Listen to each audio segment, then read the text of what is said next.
तर आजचं जे वचन आहे, जसं तुम्ही इन्व्हिटेशन बघितलं असेल, अविनाशी मुकुट, हो की नाही? अविनाशी मुकुट.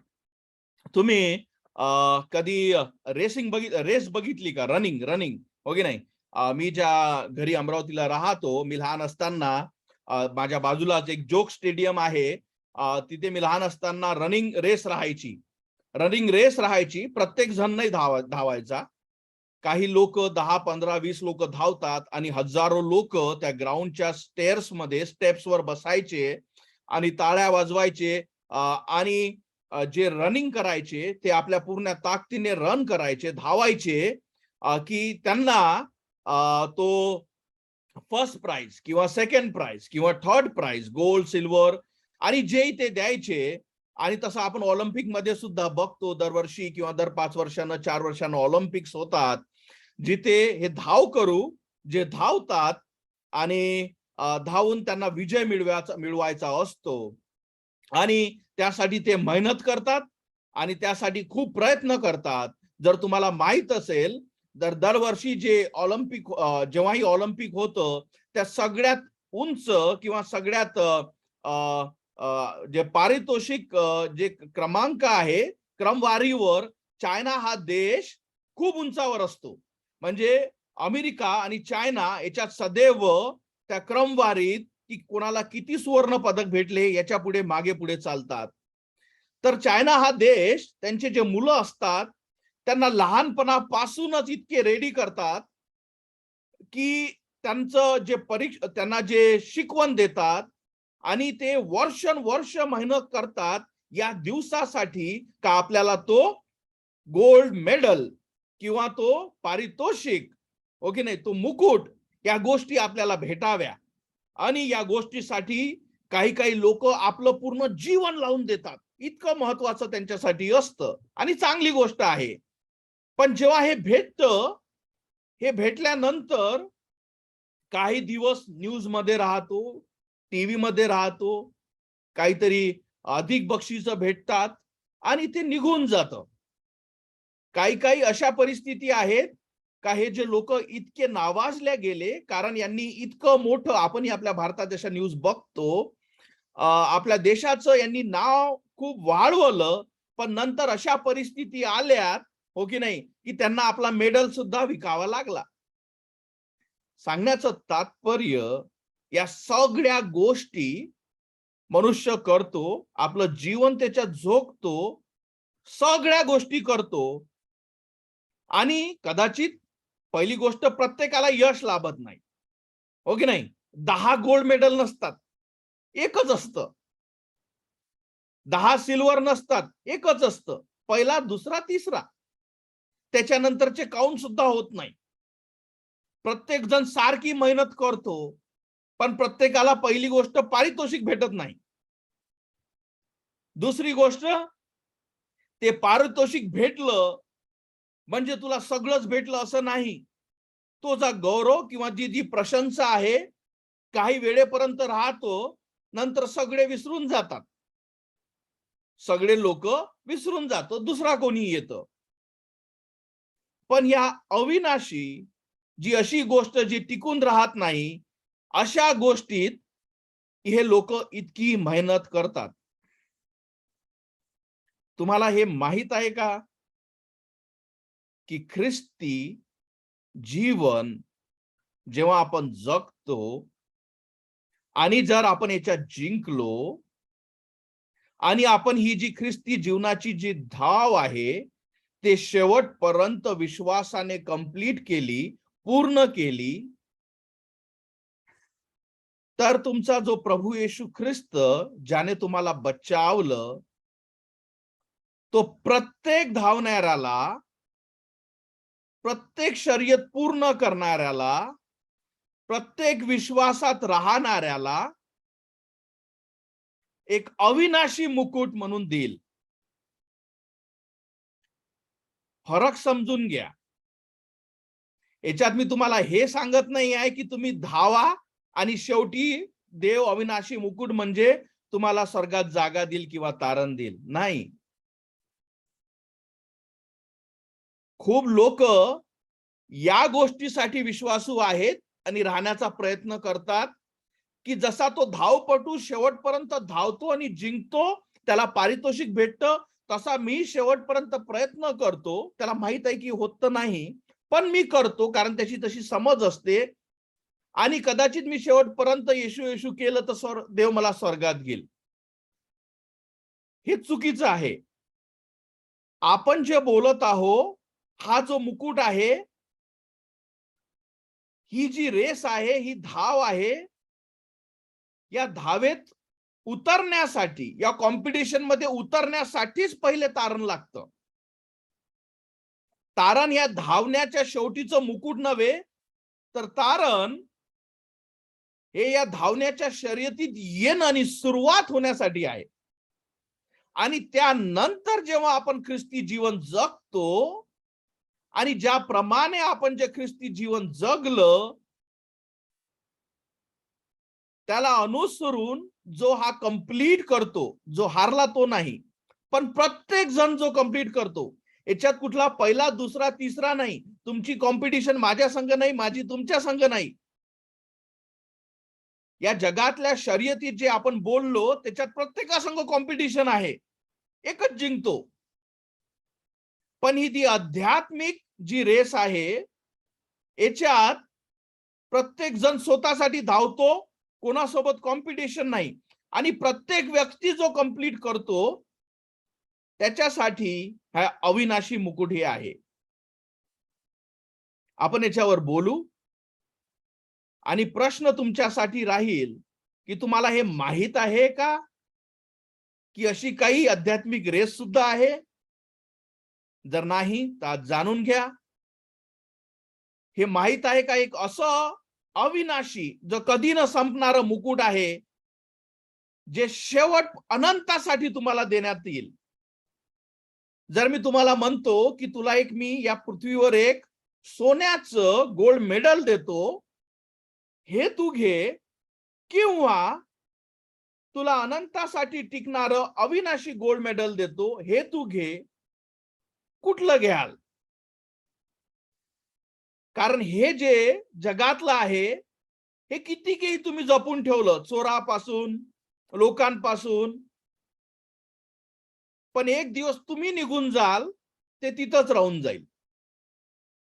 पण हे जे अविनाशी आहे, जे तुम्हाला प्रभू येशू ख्रिस्त स्वतः देईल, ते तुमच्या अनंतासाठी टिकून राहील. मला वाटतं समजदार मनुष्य जो आहे तो या अविनाशी मुकुटासाठी धावेल. वचन बघू. पहिलं करिन्थकरास पत्र, आपलं बायबल काढा. पहिलं करिन्थकरास पत्र याच्यात आपण वाचू आणि याच्यात पौल आपल्याला सांगत आहे, हो की नाही? आणि तुम्हाला जसं मी सदैव सांगतो की जगिक उदाहरण घेऊन स्वर्गाच्या राज्याच्या गोष्टी आपल्याला बायबल मधून शिकायला भेटतात, यासाठी की आपल्याला त्या सहजरित्या समजाव्या.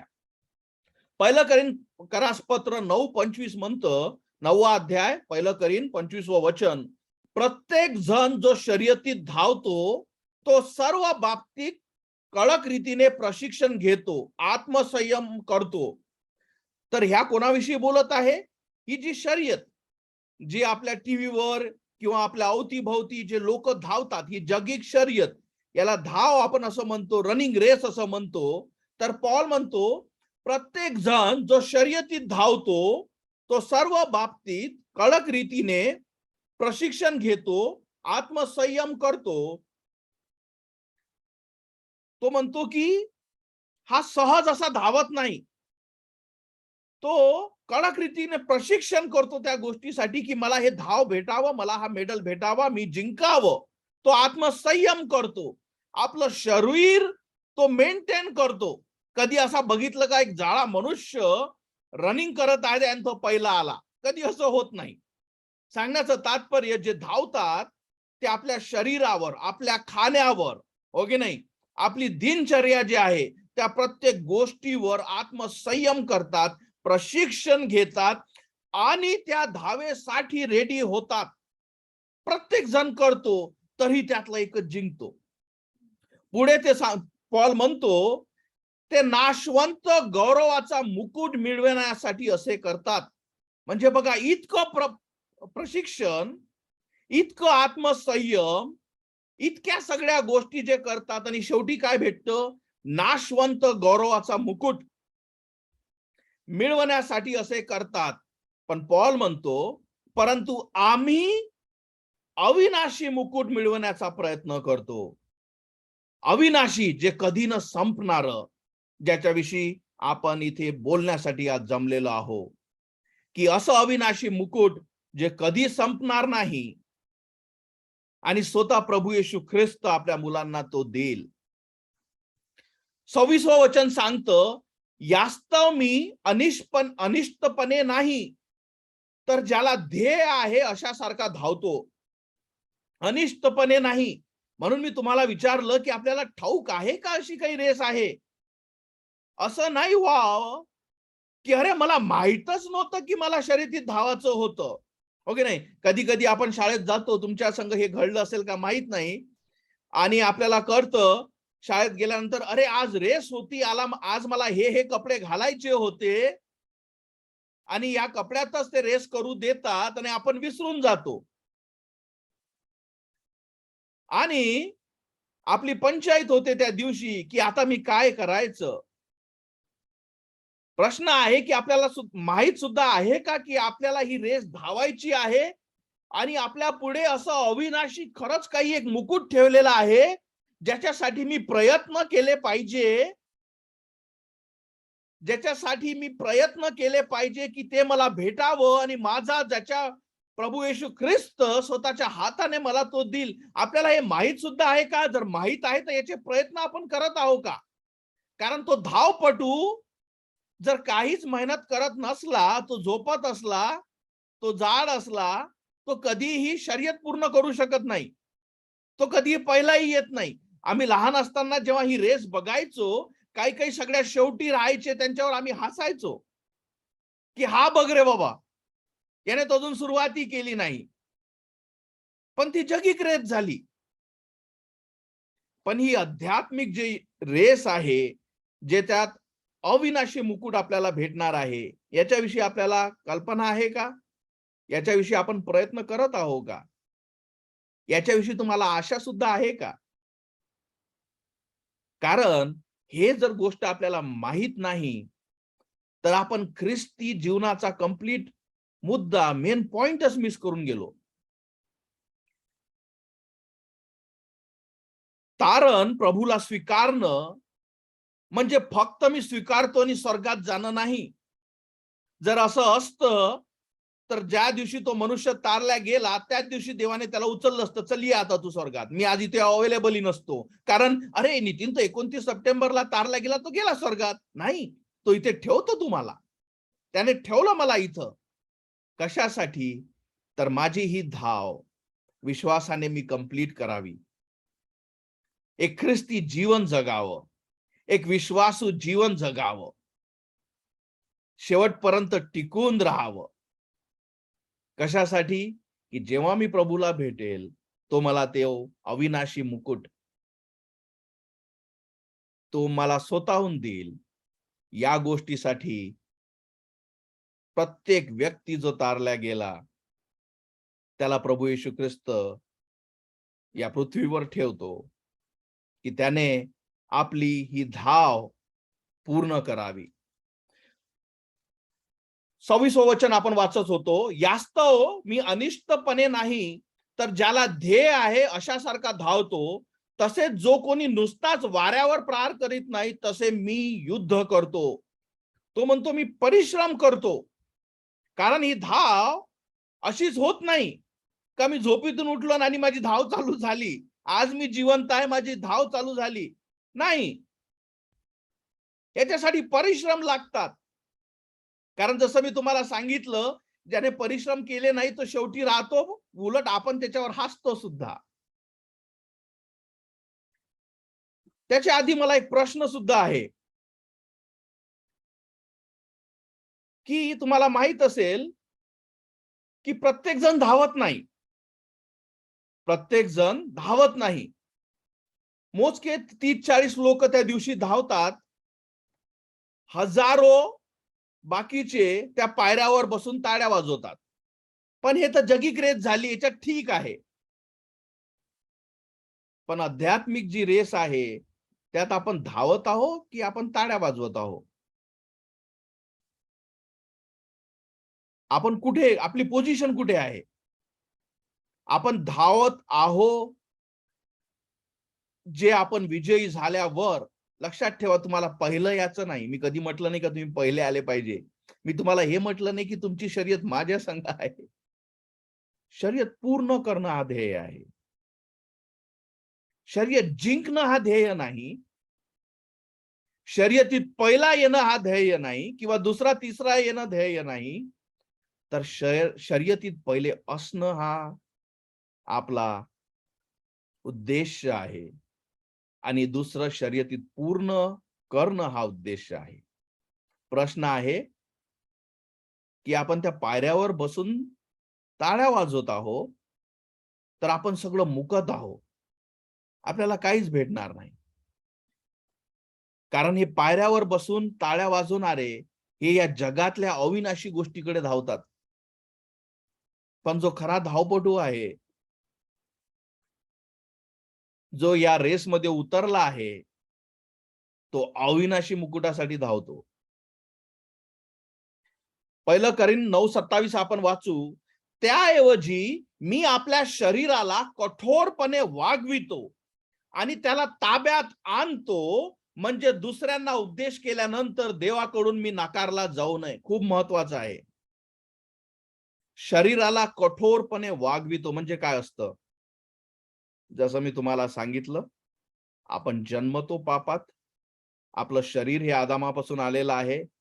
हे आपला जुना स्वभाव असतो. हा जुना स्वभाव जुनं कधी होतं? जेव्हा तुम्हाला नवीन जीवन भेटतं. तुम्ही जे कपडे घालता ते जुने कधी होतात? जेव्हा तुम्ही नवीन घेता. आता कंपॅरिझन असतं. नाही, हे नवीन आहे, कारण हे नवीन घेतलेलं आहे. हे जुनं आहे, कारण मी आधीपासून वापरत आहे. तसंच तुमचं जीवन, जेव्हा आपल्याला नवीन जीवन भेटतं, जेव्हा आपण तारल्यात जातो, जेव्हा आपण प्रभूचा स्वीकार करतो, तेव्हा आपलं हे जुनं जीवन जे असतं, त्याच्यापासून आपण बचावल्यात जातो. कारण हे जुनं जीवन हे आपल्याला नरकात टाकेल सरळ. म्हणून नवीन जीवन प्रभूमध्ये भेटतं, जे आपल्याला आपल्या तारणामुळे भेटतं. आणि जेव्हा आपण तारल्या जातो, हे जे शरीर आहे आपल्याला मागे ओढतं. हे नवीन जीवन आपल्याला पुढे जाण्याचा मदत करतो. म्हणून पॉल म्हणतो, शरीराला कठोरपणे वागवितो. शरीराला कठोरपणे वागवितो, त्याला कंट्रोल मध्ये आणतो. का ह्या ज्या सवयी आहेत, हा जो वाईटपणा आहे, हा माझा जो ख्रिस्ती माझी धाव आहे, याच्यात मला हरवू नये, आणि त्याला ताब्यात आणतो. तुमचं शरीर, तुमची इच्छा तुम्ही कधीच ताब्यात आणू शकत ना, जर आपल्यापाशी देवाचा आत्मा नाही. तुमचं वागणं, बोलणं, बघणं. तुम्हाला माहित आहे का, खूप सारे ख्रिस्ती मी जाणतो, ज्यांची सुरुवातच बोलण्याची शिव्यांद्वारे होते. म्हणजे त्यांच्यासाठी तो शब्दच आहे, का तो शब्द घेतल्याशिवाय आपण बोलूच शकत नाही. हे ख्रिस्ती आहेत. पण हे कुठले ख्रिस्ती? हे जे नरकात टाकल्या जाणार आहेत. का त्यांना कळत नाही आपण जे बोलतो ते देवाविरुद्ध आहे? कारण हे आंधळे आहेत. यांच्यापाशी देवाचा आत्मा नाही, जो चालवतो, जो शिकवतो. जर चालवणाराच नाही, तर आपण धावू शकत नाही. हे सत्य आहे. म्हणून मी जे तुम्हाला दोन ख्रिस्ती लोकांविषयी सांगत असतो. एक जे धर्मात आहेत, जे नरकात जातील. ते रेडी आहेत. ते मेले ते निघतील. त्यांना कळेल की अरे, सुवार्ता सांगत होता हा. मला गरज होती. पण मी कधी स्वतःकडे बघितलं नाही. कारण मी देवाचा जाव. पण त्या लोकांसाठी नाही. पण ज्याला गरज आहे. तर एक आहे धर्मातले आणि एक आहे जे खरे प्रभूच्या कुटुंबात जन्मलेले, जे फक्त तारणाने होतं. आणि जेव्हा ती गोष्ट होते तेव्हा कुठं या शरीरावर, आपल्या बोलण्यावर, आपल्या विचारावर, आपल्या बघण्यावर, आपल्या प्रत्येक गोष्टीवर तो कंट्रोल करणारा सहाय्य करता येतो. आणि मग तुम्ही हे जे शरीर आहे याला कठोरपणे, हो की नाही, जे दैहिक इच्छा असतात त्या इच्छावर तुम्ही कंट्रोल करू शकता. धावपटू याच्याविषयी बोलत आहोत. जर धावपटू जो आहे हा जगिक धावपटू, याला शरीर, जर तुम्हाला त्याचं जीवन थोडंसं माहित असेल तर जे पाहिजे ते खात नाहीत, ते स्वतःला कंट्रोल करतात की आपलं शरीर त्या धावणीसाठी रेडी व्हावं. तसाच जो देवाच्या कुटुंबात जन्मला तो आपल्या शरीराला काय करतो, कठोरपणे वागवितो आणि त्याला ताब्यात आणतो. सुंदर उदाहरण देतो तुम्हाला. एका मनुष्यापाशी 2 कुत्रे होते, एक काळा एक पांढरा. त्या दोघांची सदैव शर्यत लागायची, कुस्ती लागायची त्या कुत्र्याची. आणि सदैव पांढरा कुत्रा, दोघे सारखे होते पण पांढरा कुत्रा जिंकायचा. आणि हा मनुष्य सांगत होता लोकांना, त्याच्या मित्रांना, की आजही पांढराच कुत्रा जिंकणार. आणि पांढरा कुत्रा जिंकला. याच्या मित्रांनी याला विचारलं, तुला कसं माहित की हाच कुत्रा आज जिंकणार? तो म्हणाला, का? कारण त्या काळ्या कुत्र्याला मी खायला घालत नाही. मी हा जो पांढरा आहे याला चांगलं पोषक अन्न देतो, म्हणून तो जिंकतो. याचा अर्थ काय होतो? माझा जो जुना स्वभाव आहे त्याला मी भरत नाही. जे माझ्या इच्छा करण्याचा प्रयत्न करतो, माझं शरीर जे मला देवाच्या शब्दाविरुद्ध घेऊन जातो, त्याला मी कंट्रोल मध्ये आणतो. मी काही खूप मोठा हो म्हणून नाही, तर तो देवाचा आत्मा जो आहे तो मला चालवतो, ताकद देतो, हिम्मत देतो. तर हा जो जुना कुत्रा आहे, जो काळा आहे, त्याला मारण्याचा प्रयत्न रोज केला जातो की तो मोठा होऊन हा जो माझा ख्रिस्ती नवीन स्वभाव जो झाला आहे त्याच्यावर हावी होऊ नये. ज्याला तुम्ही जितकं भरता तितका तो मोठा होऊन तुमच्यावर राज्य करेल. पण जर हा नवीन स्वभाव जो तारल्याने मला भेटला, त्याला देवाच्या शब्दाने, देवाच्या वचनावर वाढल्याने जेव्हा मी त्याला भरतो, हा जुना स्वभाव कंट्रोल मध्ये मी ठेवतो. पॉल काय म्हणत आहे? त्याऐवजी मी आपल्या शरीराला कठोरपणे वागवितो आणि त्याला ताब्यात आणतो, म्हणजे दुसऱ्यांना उपदेश केल्यानंतर देवाकडून मी नाकारला जाऊ नये. तो कंट्रोल ठेवतो. जसं मी तुम्हाला सांगितलं होतं, धावपटू जे पाहिजे मी ते खातो आणि मी धावतो, तो जिंकणार नाही. तसंच जसं मला पाहिजे मी तसं वागतो, जसा मला बघायचा आहे मी बघतो आणि तरी मी ख्रिस्ती जीवन जगण्याचा प्रयत्न करतो, त्याने काहीच होत नाही. शब्द, देवाचे वचन काय बोलतात ते शिकून घ्या. तुमची आणि माझी चालत नाही, देवाचं वचन जे आहे त्याच्यावर आपण चाललं पाहिजे. इब्री लोकास पत्र 12:1 सांगतं, इब्री लोकास पत्र 12:1, म्हणून विश्वास धरणारे पुष्कळ ढगांसारखे साक्षीदार स्वभोवती असल्याने आपल्याला अडथळा आणणाऱ्या सर्व गोष्टी तसे सहजासहजी गुंतवणारे पाप, 2 गोष्टी सांगितल्या. अडथळा आणणाऱ्या सर्व गोष्टी. मी तुम्हाला एक उदाहरण देतो. मी माझ्यासारखा बॉलिवूड गीतांचा प्रेमी तुम्ही बघितला नसेल. सगळं जुन्यापासून तर नवीन पर्यंत सगळे गीत प्लस त्याला वाजवण्यासाठी सगळा म्युझिक सिस्टम, सगळ्या गोष्टी माझ्याजवळ होत्या. ज्या दिवशी माझे डोळे उघडले, ज्या दिवशी मी तारल्या गेलो, त्या दिवशी या सगळ्या गोष्टी काय केल्या असतील, मी डिलीट केल्या. आता काही दिवस आधी माझा जो मी पेन ड्राईव्ह होतो तो त्याला कनेक्ट केल्यावर खूप दिवसापासून उघडला, मला ते पुन्हा एकदा कलेक्शन दिसलं. त्याची कॉपी तिथं ठेवल्यावर गेली होती. शरीर ओढतो, अरे तुझ्यापाशी अजूनही आहे. इमिजिएट नेक्स्ट स्टेप काय असतं, अरे याच्यातून डिलीट करायचं राहिलं. हे नाही का याच्यातलं बघून घेऊ आता. सांगण्याचं तात्पर्य काय आहे, जे आपण जुन्या गोष्टी करत होतो ते आजही करत असतो आणि आपण म्हणतो आपण तारल्या गेलो, तेव्हा आपल्याला समजण्याची गरज आहे, अरे कुठेतरी प्रॉब्लेम आहे. ज्या जुन्या गोष्टी मी करत होते आजही तशीच करते, मला प्रॉब्लेम आहे. मला देवाची गरज आहे. कारण तुम्ही स्वतःवर कंट्रोल स्वतः करू शकणार नाही. तो मूर्खपणा आहे. तुम्ही काही वेळ कराल आणि फेल होऊन जाल. मग तुम्हाला वाटेल ठीक आहे, काही फरक पडत नाही. काय म्हणतो पॉल, अडथळा आणणाऱ्या सर्व गोष्टी ज्या मला माझं ख्रिस्ती जीवन जगण्यासाठी, जर मी हे बॉलिवूडचे गाणे ऐकून काल दिवसभर इथं तुमच्या समोर बसतो, तुम्हाला तर कळणार नाही, तर मी कोणाला फसवतो मग? स्वतःला. तुम्हाला उत्तर द्यायचं आहे का तुम्हाला तर माहित सुद्धा राहणार नाही काय करतो हा. पण मी तुम्हाला सांगितलं काय, आपण एकामेकांसाठी धावत नाही, मी देवासाठी धावतो. त्याच्यापासून मला पुरस्कार अपेक्षित आहे आणि तो सगळं माझं जीवन बघतो की हा कसा धावत आहे. दुसरं, सहजासहजी गुंतवणारे पाप.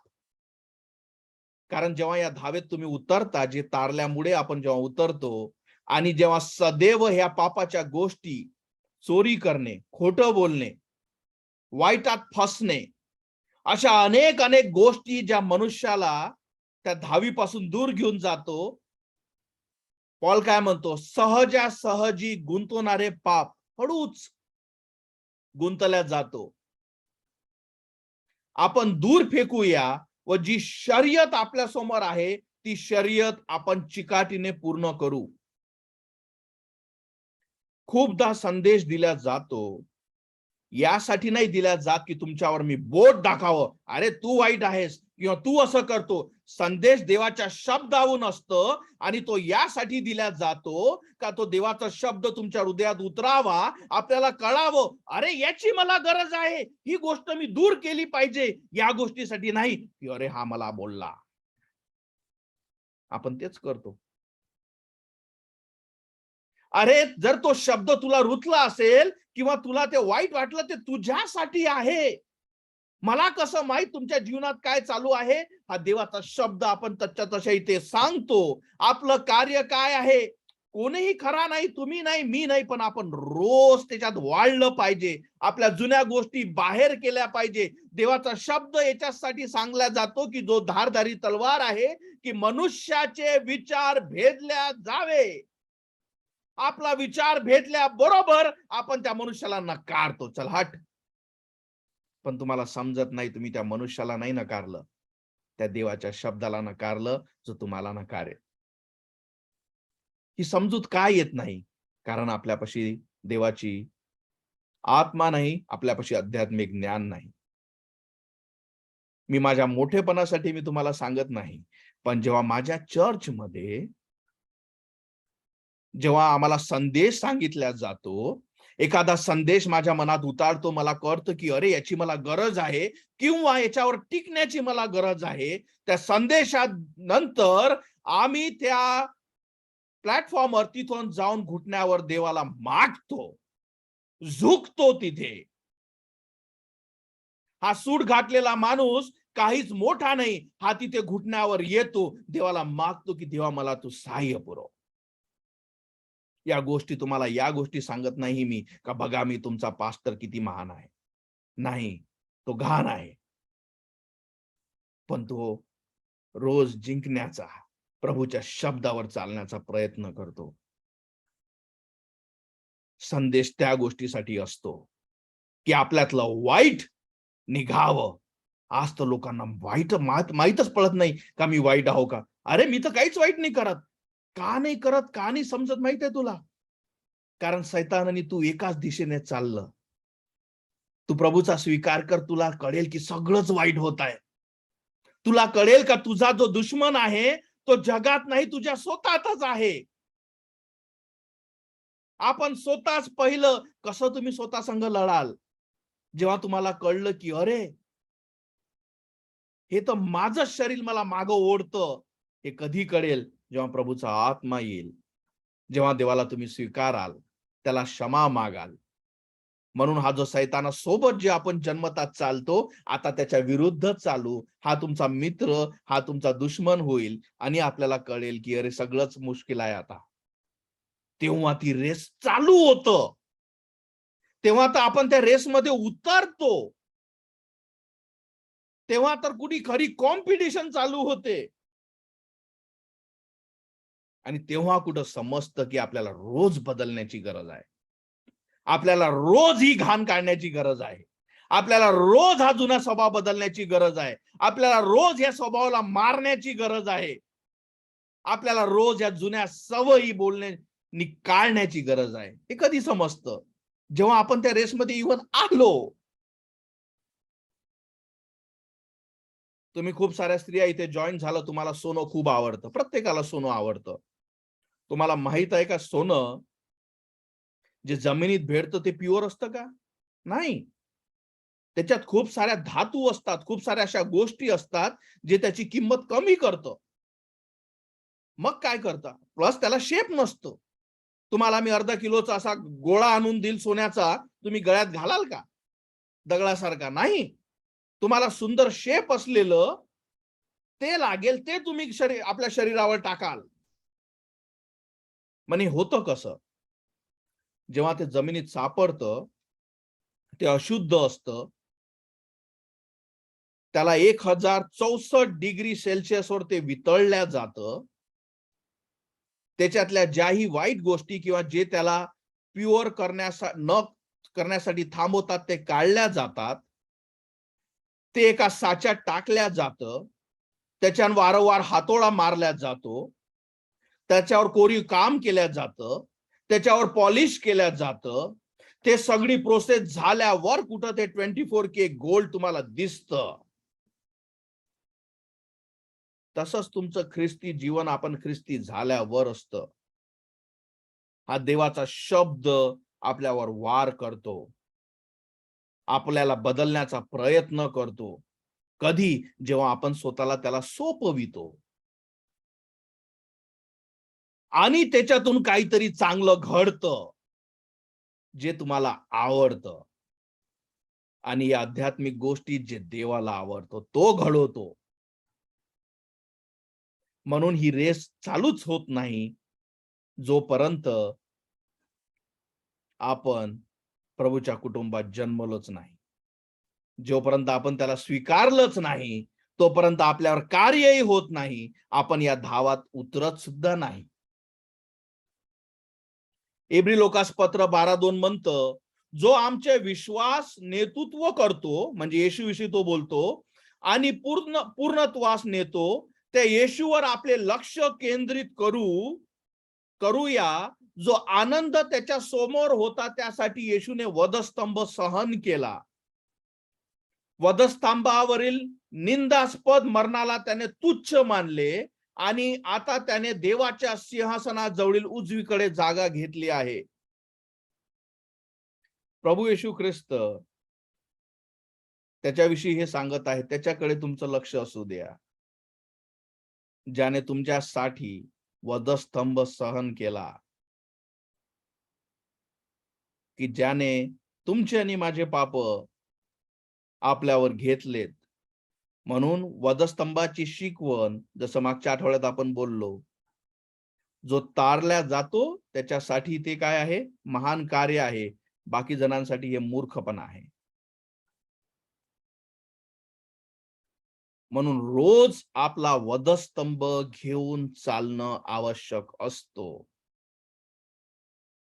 लूक 9:23 म्हणतो, नंतर तो त्या सर्वांना म्हणाला, जर कोणा व्यक्तीला माझे मागे यायचे असेल तर त्याने स्वतःला नाकारले पाहिजे व दररोज स्वतःचा वधस्तंभ उचलून मागे आले पाहिजे. कुणाच्या मनुष्याला दाखवायची गरज नाही की मी किती मोठा ख्रिस्ती आहो, मी किती चांगला ख्रिस्ती आहो. जेव्हा तुम्हाला माहित राहतो की माझा देव माझ्यापासून आनंदित आहे, या बाकीच्या सगळ्या गोष्टी आपोआप घडतात. रोज वधस्तंभ उचलावा लागतो, रोज त्याच्यावर कार्य झालं पाहिजे, रोज ही धाव धावा लागतं. पण या धावेसाठी काही रूल्स आहेत. जसे आपण जगिक जी धाव आहे, कोणीही त्या ग्राउंड मधून त्या पायऱ्यावरून उतरून धावू शकतो का? नाही, त्याला उचलून बाहेर फेकतील, कदाचित जेलमध्ये टाकतील, हो की नाही? पहिले हे धावपटू जे असतात ते स्वतःवर तर कार्य करताच, आपल्या शरीरावर, आपल्या खाण्यापिण्यावर, आपल्या वजनावर, आपल्या उंचीवर, प्रत्येक गोष्टीवर स्वतःला रेडी करतात. प्लस रजिस्ट्रेशन लागतं, प्लस त्याला रूल्स आहे की त्या लेन मध्ये तुम्हाला धावावं लागतं. या सगळ्या गोष्टी आहेत. प्लस तुम्हाला ती रेस सुद्धा कंप्लीट करावी लागते, नाही तुम्हाला सर्टिफिकेट सुद्धा ते देत नाही. तसंच हे आध्यात्मिक रेस साठी रूल्स आहे. वचन आपण वाचू, 2 तिमोथेला 2:5, दुसरं तिमोथी 2:5. जर कोणी मैदानी स्पर्धेत भाग घेतो तर नियमाप्रमाणे स्पर्धेत घेतल्याशिवाय त्याला विजयाचा मुकुट मिळवता येत नाही.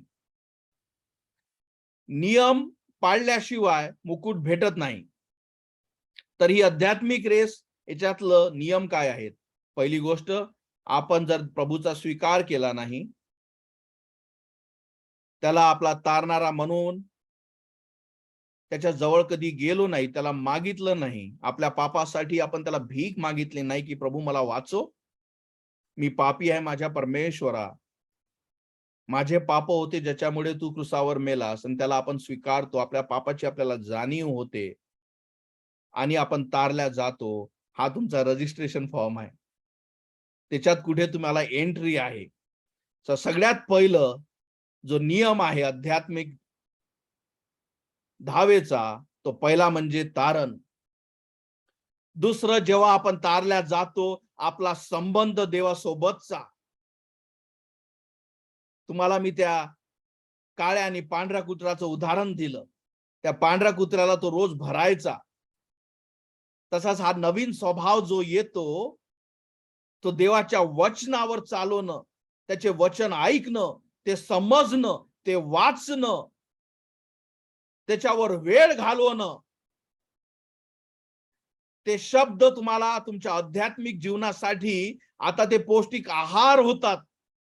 तुम्हाला भूक लागते त्या वचनाविषयी, त्याच्यावर तुम्ही वाचता, चालता, त्याच्यावर मनन करता. हा दुसरा नियम आहे. तिसरा, पवित्र राहणे. तुम्हाला काय सांगितलं? शरीरावर आणि पापांवर, या दोन्ही गोष्टीवर कंट्रोल जेव्हा तुम्ही करता, तेव्हा तुम्ही पवित्र राहता, देवाच्या नजरेत पवित्र राहतो. मी रोज, आमचं कुटुंब रोज देवाला माफी मागतं. 2 गोष्टीसाठी. काही अशा गोष्टी ज्या मला करतात की मी चुकीच्या केल्या, त्या गोष्टीसाठी आम्ही माफी मागतो. दुसरी गोष्ट, जे मला कदाचित कळलं नाही पण देवाच्या नजरेत हे वाईट असेल, त्या गोष्टीसाठी मी माफी मागतो. जर मी रात्री मेलो, तर माझं कुठलंच असं पाप राहिलं नाही पाहिजे ज्याच्याविषयी मी देवाला माफी मागितली नाही. या गोष्टीची मी काळजी घेतो. का? कारण तो देवाचा आत्मा चालवतो. तिसरं काय सांगितलं? पवित्र राहणं. चौथं, देवाच्या शब्दावर चालणं, की त्याचे शब्द काय म्हणतात. जेव्हा अवतीभोवतीचे कोणीच ऐकत नाही, कोणीही वागत नाही, कोणीही चालत नाही, तेव्हा मी देवाच्या शब्दावर चालतो, कारण मला माझी धाव कंप्लीट करायची आहे. मी लोकांना दाखवण्यासाठी करत नाही. जर मी जी सांगतो त्याच्यावर वागण्याचा प्रयत्न करतो, चालण्याचा प्रयत्न करतो. आणि 5वं म्हणजे देवाच्या सेवेत असणं, देवाची सेवा करणं. कशी करू शकेल देवाची सेवा? जेव्हा जिथे संधी असेल, जेव्हा देव दाखवतो त्या संधीत उतरणं, चर्चमध्ये सेवा करणं, फक्त पास्टरच जर चर्च चालवतं तसं होणार नाही. प्रत्येक लोक एकत्रित आले पाहिजे. प्रत्येकाने आपलं कार्य केलं पाहिजे. अनेकांना सुवार्ता सांगणं. आपल्याला जेव्हा आपण खूप साऱ्या लोकांना सुवार्ता माहित आहे, हो की नाही, पण ते सांगत नाही. का? कारण ती इथे आहे, ते कधी हृदयात स्वीकारले नाही, म्हणून लोकांच्या आत्म्याविषयी काही वाटत नाही. अवतीभोवतीचे मरताना दिसत नाही, त्यांच्याविषयी कळकळ वाटत नाही. का? कारण ती सुवार्ता आपल्याच जवळ ठेवली, आपल्या डोक्यात राहिली. आपण स्वतः त्याला कधीच ग्रहण केलं नाही. आपल्याला सत्य कधी कळलं नाही, म्हणून आपल्याला दुसऱ्याविषयी काहीच वाटत नाही.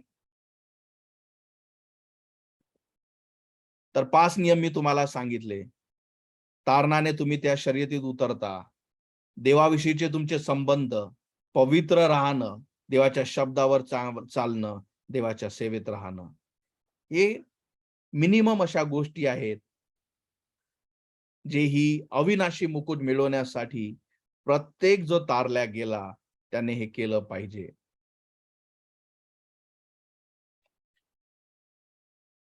फिलिप्सकरास पत्र 3:14 म्हणतं, जेव्हा हे मी तुम्हाला सांगतो, हे असं सोपी आहे का, की अरे मी जे सांगतो असं तुम्ही करा? नाही. जर तुम्ही शर्यत बघितली असेल किंवा टीव्हीवर बघितली असेल, तुम्हाला कळतं की हे लोक किती मेहनत करतात. जो 6वा 7वा असतो तो पण किती जोराने मेहनत करतो, की मला धावू दे, मी पण प्रयत्न करतो, कदाचित मी पहिला येईल. तो काय करतो? प्रेस करतो स्वतःला, काय करतो? झोपतो त्या गोष्टीत. फिलिप्पियस पत्र 3:14 म्हणतं, ख्रिस्त येशूमध्ये वरील पाचारण जे देवाचे बक्षीस, त्या उद्देशासाठी मी झटतो. सोपी नाही, मी तुम्हाला ह्या ज्या गोष्टी सांगितल्या कसं अजून जातात. नाही, रोजचं आध्यात्मिक युद्ध आहे. जर आपण त्या आध्यात्मिक युद्धात उतरलो, पण जर आपण उतरलो तर झटावं लागतं. सहजासहजी भेटत नाही, तर मेहनत करावं लागते. जे सहजासहजीचं आहे ते काही कामाचं नाही. त्याला मेहनत लागतं. एखादा धावपटू तुम्ही घ्या, त्याला म्हणा तू धावू नको, तू बाहेर ये, मी तुला तसंच काहीतरी देतो. तो घेणार नाही. म्हणे नाही, मला हे नको. मला झुंज द्यायची आहे. मी झटतो. काय म्हणतो फिलिप्पियस पत्र 3:14, ख्रिस्त येशूमध्ये वरील पाचारण जे देवाचे बक्षीस, त्या उद्देशासाठी मी झटतो. तुम्ही झटता का देवाच्या बक्षिसासाठी, की आपण झटतो जगी गोष्टीसाठी? खूप महत्वाचं आहे हे समजणं. पण हे जे नियम तुम्हाला सांगितले, मी हे सांगत नाही तुम्हाला अरे करा, सोपी आहे. नाही, त्याला हिम्मत लागते, ताकद लागते, धैर्य लागते, देवाचा शब्द लागते, आणि या सगळ्या गोष्टीत सगळ्यात आधी देव लागतो. त्याला ते सामर्थ्य मागणं, रोज भीक मागतो, रोज प्रार्थना करतो माझ्या देवाजवळ, की देवा मला तू आजची शर्यत लढण्यासाठी मला तू ताकद दे, धैर्य दे. आजची, माझ्या जीवनाची नाही. आज तो मानना आज पाहिजे मला, की आज मी कुठल्या पापात पडू नये, आज मी कुठल्या वाईटात पडू नये, आज मी असा कुठल्या क्षणात येऊ नये, की जेव्हा तू माझ्याकडे बघशील तुला वाईट वाटेल, की हा माझा मुलगा असा करतो, हा रोज देवासोबत जातो. आणि प्रत्येक ख्रिस्ती जो तारला गेला, रोज रोज मेहनत करावं लागते, झटावं लागतं, पण स्वतःहून नाही, स्वतःहून करू शकणार नाही. देवाला सामर्थ्य मागणे, तो जर चालवतो तरच आपण धावू शकतो. त्याच्याशिवाय एकही पाऊल केलं तर पडून जाऊ. पॉलचे शेवटचे जेव्हा दिवस होते, मी तुम्हाला एक उद्देश देतो, एक धैर्य देतो. कदाचित समजून घ्या, तुमच्या विषय नाही, समजून जा, आज जर माझा मरणाचा दिवस असेल, कारण कोणाला माहित नाही, हो की नाही, की आज मी संध्याकाळपर्यंत राहणार आहे की नाही. पण जर आज माझा दिवस असेल आणि जर मला कोण सांगितलं असेल, पॉल हा जो शब्द बोलला, तो मी आज बोलू शकतो का माझ्याविषयी? तो तुम्ही बोलू शकता का तुमच्याविषयी? कारण आपल्याला माहित नाही, आपली रेस जर आपण म्हणतो आपण या रेसमध्ये आहोत, तर आपल्याला माहित नाही की आपला शेवटचा वेळ आहे आज, हो की नाही. पॉल काय म्हणतो आपल्या जीवनाविषयी? 2 तीमुथेयुस 4 चौथा अध्याय 7वं वचन, 2 तिमोथेला 4 अध्याय 7 वचन तो म्हणतो, मी युद्ध जिंकले आहे, मी माझी शर्यत संपविलेली आहे, मी माझा विश्वास राखला आहे. तो म्हणतो मी चांगला युद्ध, चांगली झुंज दिलेली आहे. तुम्ही ते म्हणू शकता का? कारण आपल्याला माहित नाही आपण आहो उद्या नाही आहो. मला माहित नाही मी संध्याकाळपर्यंत राहतो नाही राहतो. कधी देव बोलावून घेईल, कधी काय घटना घडून जाईल, कधी अटॅक येऊन जाईल, मला माहित नाही. कारण मी असं म्हणू शकत नाही, हो की नाही, की 2040 मध्ये मी मरणार आणि त्याच्या दिवशी मी हे बोलणार नाही. तुम्हाला नाही माहित कुठली तारीख कोणाची आहे.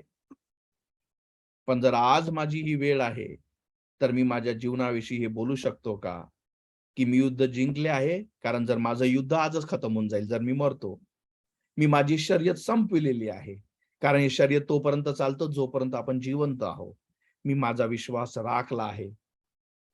2 तिमोथेया 4:8 सांगतं, आता माझ्यासाठी विजेत्यासाठी असलेला मुकुट, जो नीतिमत्व तो वाट पाहत आहे. पॉल सांगतो त्याच्या मरणाच्या शेवटच्या मिनिस्ट्रीच्या शेवटी, आता माझ्यासाठी विजेत्यासाठी असलेला मुकुट जो नीतिमत्व तो वाट पाहत आहे आणि प्रभू जो नीतिमान न्यायाधीश जो तुम्हाला सांगितलं मी की तो तुम्हाला देईल. पुढे बघा पॉल काय म्हणतो, तो मला त्या दिवशी मुकुट देईल आणि केवळ मलाच तो देईल असे नाही. पॉल म्हणतो की मी पॉल मलाच तो देईल असे नाही, तर जे सर्व त्याच्या येण्याच्या प्रेमाने वाट पाहत आहे असा सर्वांना तो देईल. असे प्रत्येक जण त्या या शर्यतीत जो आहे त्या प्रत्येकाला तो देईल. म्हणून मी तुम्हाला सांगितलं, की जगजिक धावपटू जो पहिला येतो त्यालाच गोल्ड भेटतं, जो दुसरा येतो त्याला सिल्वर आणि ब्रॉन्झ दिला जातो, दुसरा आणि तिसरा. पण ही शर्यत इतकी चांगली आहे, याच्यात तुम्हाला पहिला नंबर धावायची गरज नाही, पण तुम्हाला विश्वासाने पूर्ण करण्याची गरज आहे. पॉल म्हणतो हे फक्त मलाच तो देणार नाही, तर असा प्रत्येक व्यक्ती जी ही धाव पूर्ण करतो विश्वासाने. म्हणून मी तुम्हाला म्हटलं, की आज जर आपलं मरण असलं, आपण हे म्हणू शकतो का? तुम्हाला विश्वास आहे का आपल्यावर? की मी हे युद्ध लढलो आहे, मी रेडी आहो. म्हणून मी तुम्हाला मागच्या आठवड्यात काय म्हटलं होतं, तुम्ही मरणासाठी जर रेडी नसाल, तुम्ही जगण्यासाठी सुद्धा रेडी नाही. मी रेडी आहो. आणि कशासाठी आपण या गोष्टी करतो? तो अविनाशी मुकुट काय म्हणतो तो? प्रभू जो नीतिमान न्यायाधीश जो स्वतःहून आपल्याला देणार आहे. याकोब याचं पहिलं पत्र, याकोब याचा पहिला अध्याय 12वं वचन सांगतं, याकोब 1:12, धन्य तो पुरुष जो त्याच्या परीक्षेत टिकतो, कारण जेव्हा तो परीक्षा तो उत्तीर्ण होईल तेव्हा त्याला विजेत्याचा मुकुट मिळेल. तो मुकुट देवाने जे त्याच्यावर प्रेम करतात त्यांना देण्याचे अभिवचन दिले आहे. या मुकुटासाठी मी धावतो. मी माझे लोक माझ्या अवतीभोवतीचे मला चांगले म्हणतील त्यांच्या सर्टिफिकेटसाठी धावत नाही. मला कोण चांगलं कोण वाईट म्हणतो याच्यासाठी धावत नाही. मी फक्त एक व्यक्ती या जगातला जो आनंदित असला पाहिजे माझ्यापासून सदैव, तो माझा प्रभू येशू ख्रिस्त ज्याने मला बचावलं. त्याच्यापासून मुकुट घेण्यासाठी मी धावतो. त्याला समोर सदैव ठेवतो की हा आनंदित असला पाहिजे. आणि जेव्हा आपण देवाच्या भीतीने त्याला समोर ठेवतो, हे बाकीच्या सगळ्या गोष्टी सुद्धा तुमच्या अवतीभोवतीचे सुद्धा ते जाणतात. कारण तो प्रकाश देवाने लावलेला आहे, त्याचा उजेड पडतो. काय सांगतो वचन याकोब 1:12, धन्य तो पुरुष जो त्याच्या परीक्षेत टिकतो, कारण जेव्हा तो परीक्षा तो उत्तीर्ण होईल तेव्हा त्याला विजेत्याचा मुकुट मिळेल. तो मुकुट देवाने जे त्याच्यावर प्रेम करतात त्यांना देण्याचे अभिवचन केले आहे. जो त्याच्यावर प्रेम करतो तो धावतो. जो प्रेम करतो, कारण जर तुमचं देवावर प्रेम नाही तुम्ही धावती ना. पण जो प्रत्येक जण त्याच्यावर प्रेम करतो, जो प्रत्येक जण तारलेला आहे आणि तुम्हाला काही गोष्टी मी सांगितल्या, पवित्र असणे, त्याच्या शब्दावर चालणे, देवाच्या सेवेत असणे, त्याच्या शब्दावर वागणे, आपल्या जुन्या स्वभावावर कंट्रोल करणे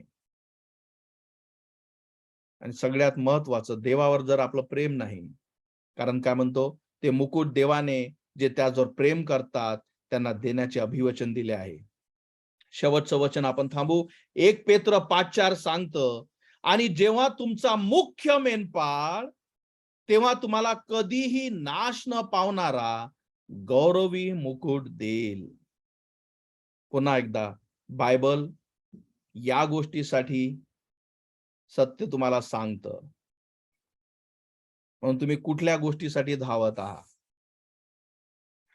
आज आपल्याला दिसतं की अवतीभोवती सगळे लोक जे ख्रिस्ती म्हणणारे आपल्या जगिक श्रीमंती, जगिक आशीर्वाद जे अविनाशी आहे हे शिकवल्या जातं, याच्याकडे धावतात सुद्धा.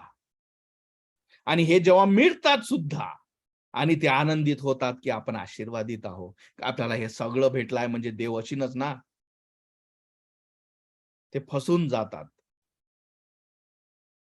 आणि याच्याकडे सगळं ध्येय असतं की आपण किती कमावू शकू, काय करू शकू. पॉल म्हणतो मी त्याच्यासाठी धावत नाही. हे लोक इतकी मेहनत करतात त्या अविनाशी मुकुटासाठी, ज्या नाशवंत मुकुटासाठी जे जगिक लोक मेहनत करतात, ते मिळतं सुद्धा पण ते काहीच राहत नाही, परिस्थिती बदलत नाही. पॉल म्हणतो मी त्या अविनाशी जे कधी न संपणारं मुकुट, जो माझा मेनपाळ, स्वर्गीय पिता, न्यायाधीश, जो म्हणेल की ये माझ्या मुला, तू ही रेस कंप्लीट केली, ही धाव कंप्लीट केली, तू विश्वासू जीवन जगला, मी तुला हे मुकुट देतो जे सदैव अनंतासाठी टिकून राहील. तो आपल्या मुलांना, जो त्याच्यावर प्रेम करतात, जे ती ही धाव कंप्लीट करतात, जो तो पहिला, दुसरा आणि तिसरा येत नाही त्यांना नाही, तर ते धाव कंप्लीट करतात, त्यांना तो देतो. आज प्रश्न तुम्हा प्रत्येकासाठी आहे. आपल्याला माहित आहे की अशी कुठली रेस आहे का? त्याचे रूल्स आहेत, हो की नाही? तारणामुळे आपण त्या धावेत येतो, आपण त्याच्यात उतरतो, कारण तेव्हाच तर खरं समस्या चालू होतात, तेव्हाच तर खरी झुंज चालू होते, ज्याच्याविषयी पूर्ण आपण ऐकलो. नाही तर आपलं इथं झुंज पण नाहीये. आपलं तर सकाळी उठणं, संध्याकाळी झोपणं आहे. कुठली झुंज आणि कोणचं काय? आपले तर जगिगच प्रॉब्लेम आपल्याला काय करतात, याच्यातच आपण गुंतले आहोत. माझं याचं प्रॉब्लेम आहे, माझी त्याची समस्या आहे, माझं हे समस्या आहे. हो आहे. मी असं म्हणत नाही का तुम्ही चुकीचं सांगत आहात. हो आहे. पण तुमचं लक्ष जेव्हा जर याच गोष्टीवर असेल, तर शैतान तुम्हाला याच गोष्टीवर गुंतून ठेवेल. या समस्या कुठे जाणार नाहीत. तुमच्या गरजा कुठे जाणार नाहीत, ते लागणारच. पण आपलं सगळं ध्येय त्याच गोष्टीवर असलं, म्हणजे आपण फसून गेलो. कारण का? एक समस्या गेल्यावर दुसरी येईल, दुसरी गेल्यावर तिसरी येईल आणि आपण बिझी राहू, निघून जाऊ. आपल्याला कळणार सुद्धा नाही की अशी एक शर्यत होती, ज्याच्यात मी कधी उतरलीच नाही, कारण मी बिझी होती. सगळ्यात आधी तारणाने प्रभूला येशू ख्रिस्ताला आपला तारणारा स्वीकारल्याने आपण त्या शर्यतीत येतो. तेव्हा हा जो सैतान, जो आपला जन्मता मित्र असतो, तो आपला दुश्मन होतो. विश्वासाने ही रेस कंप्लीट करावं लागतं. आणि जेव्हा आपण हे जग सोडतो आणि प्रभू जवळ जातो, तो हा मुकुट, आणि जेव्हा तुमचा मुख्य मेंढपाळ येईल, तेव्हा तुम्हाला कधीही नाश न पावणारा गौरवी मुकुट देईल. देव तुम्हाला आशीर्वादित करो. आपण इथे थांबू. Praise the Lord. आणि देव तुम्हाला आशीर्वादित करो. मी आशा करतो